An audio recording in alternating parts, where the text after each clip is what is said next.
Hello दोस्तों, आज हम वेरी इम्पोर्टेंट नियम के बारे में चर्चा करने जा रहे हैं जिसका नाम है पिलिंग बैडवर्थ रूल। ये कोरोजन के संबंधित रूल है। जिन्होंने इस नियम का प्रतिपादन किया था उनका नाम है पिलिंग और बैडवर्थ। पिलिंग और बैडवर्थ ने 1923 में धातुओं के संक्षारण के संबंध में एक नियम प्रतिपादित किया था जिसे हम पिलिंग बैडवर्थ नियम कहते हैं, जिसके अनुसार धातुओं के ऑक्साइड का आयतन, ध्यान सुनिए, धातुओं के ऑक्साइड का आयतन तथा धातुओं के आयतन की विशिष्ट मात्रा का अनुपात जितना अधिक होगा संक्षारण की दर उतनी ही कम होगी।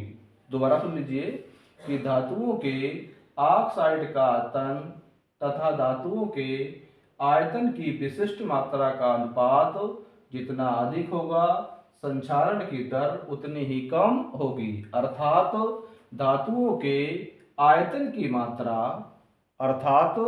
धातुओं के आयतन की मात्रा धातुओं के ऑक्साइड की मात्रा से जितनी अधिक होगी धातु उतनी ही नॉन पोरस या कम झुरझुरी होगी, यानी ठोस होगी, जिससे रक्षक परत, प्रोटेक्टिव लेयर जो होती है, रक्षक परत धातु से मजबूती से जुड़ी रहती है तथा संचारण की दर उतनी ही कम हो जाती है।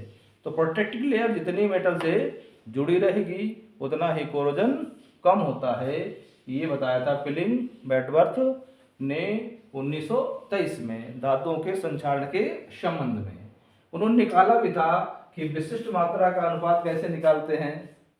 विशिष्ट मात्रा का अनुपात किस प्रकार से निकालते हैं, उन्होंने इसका फॉर्मूला भी बताया था। तो देख लीजिए, विशिष्ट मात्रा का अनुपात बराबर होता है धातु ऑक्साइडों का आयतन बटे धातु का आयतन। अगर आपको निकालना हो, विशिष्ट मात्रा का अनुपात ज्ञात करना है, तो इस फार्मूला का उपयोग कर सकते हैं कि विशिष्ट मात्रा का अनुपात बराबर धातु ऑक्साइडों का अनुपात बाई धातु का आयतन। इस फार्मूला का उपयोग करके हम विशिष्ट मात्रा का अनुपात ज्ञात कर सकते हैं। और आपने बताया था कि विशिष्ट मात्रा का अनुपात जितना अधिक होगा कोरोजन की दर उतनी ही कम होगी। ठीक है भाई, विशिष्ट मात्रा का अनुपात जितना अधिक होगा कोरोजन की दर उतनी ही कम होती है। जैसे हम बताते हैं टंगस्टन, क्रोमियम, निकिल की विशिष्ट मात्रा का अनुपात बता रहे हैं आपको कि टंगस्टन, क्रोमियम, निकिल की विशिष्ट मात्रा का अनुपात क्रमशः 3.6, 2.0, 1.6 है। तो देख रहे हैं टंगस्टन का विशिष्ट मात्रा का अनुपात ज्यादा है तो टंगस्टन होगा, उसकी संक्षारण की दर सबसे कम होगी। ठीक है भाई, अगर विशिष्ट मात्रा का अनुपात तो अधिक है तो टंगस्टन जिसकी है 3.6 दी गई है, तो टंगस्टन की संक्षारण की दर सबसे कम होती है। ये आपका है पिलिंग बैडवर्थ रूल।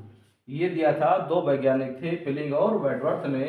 उन्होंने 1923 में धातुओं के कोरोजन के संबंध में इस नियम का प्रतिपादन किया था और बताया था कि धातुओं के ऑक्साइड का आयतन तथा धातुओं के आयतन की विशिष्ट मात्रा का अनुपात जितना अधिक होगा संक्षारण की दर उतनी ही कम होगी।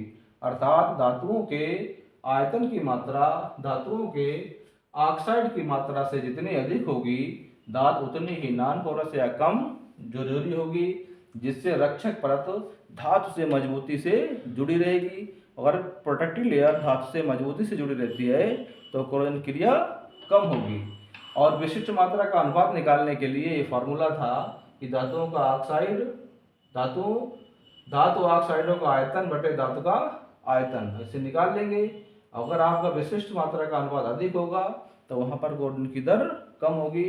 एग्जाम्पल में बताया था टंगस्टन, क्रोमियम, निकिल की विशिष्ट मात्रा का अनुपात क्रमशः 3.6, 2.0, 1.6 है, अतः टंगस्टन की संक्षारण की दर सबसे कम होगी। ठीक है भाई, तो सब लोग वीडियो पूरा देखा करें और लाइक जरूर किया करें। Thank you.